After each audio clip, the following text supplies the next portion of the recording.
This is Ron Caronian with Lucid Element Entertainment, and today we have Laura Diaz. Laura is a writer. Can you tell us a little bit about yourself, your company, and the products you're working on?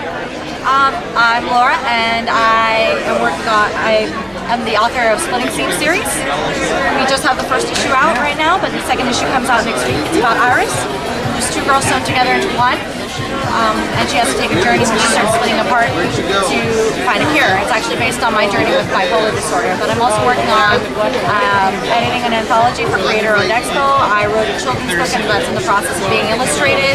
I'm working on a sci-fi novel and 8 short stories. So your hands are completely full. Oh yeah. On top of that, I see you've been doing like a lot of panels for SuperCon as well. Yes, I've been doing a lot of writing panels. Well, it's Thursday. I did one on women and minorities in comics and the disparity and the tropes that are used in stereotyping. So, how did you initially get into writing? I mean, what was the influence behind? I've always been writing. I think for me as a writer, it's something that I always felt like I had to do, kind of do it or die. I fell out of it for a long time. I think we tend to let our fears kind of catch a hold of us when we first start writing. So, and then just a couple years ago, coming to SuperCon, I, let myself get back into it, especially after going to the writing panel. So this is my way of paying it forward by not just having a table here, but being part of those panels, helping to inspire people, say, hey, you can do this too. What kind of advice would you give to somebody who's writing? Because I know of all the things, writing tends to be one of the most challenging things for creators. You might have artists, and it's mechanical and so forth like that. It becomes something you have in your mind, you could just put out on paper. But when it comes to writing, people tend to shy away and be afraid of that. What's some advice you can give to people who want to write? Don't be afraid to write. Don't be afraid to hate your writing.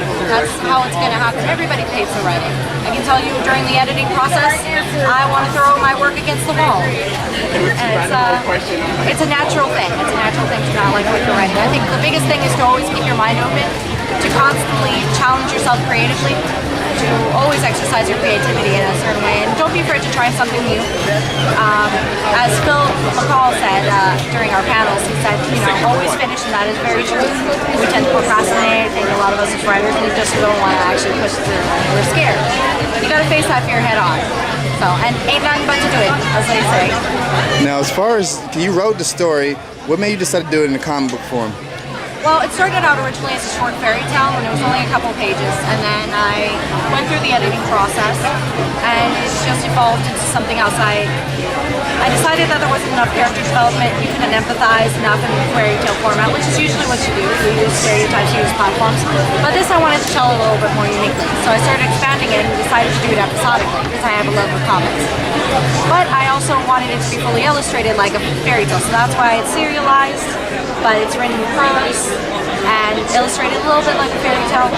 But I like the idea of hybrids and moving this tale into a format that fits the story, which is a little bit off the wall. Still very much classical influences, but there's always going to be something a little different about it.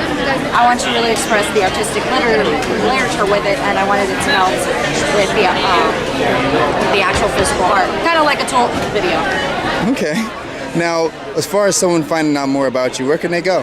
They can go to splittingseams.com, facebook.com/splittingseams. You can also buy the book on Nook and Kindle for $3.50. At amazon.com, Barnes & Nobles, again, keyword Splitting Seams.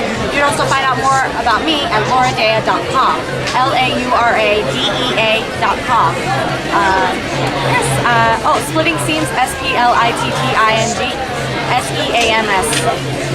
Perfect. Thank you so much for giving us the opportunity to interview you. Thank you so much. All right, you take care, okay? See you at Creator Owned. All right, bye-bye. Bye.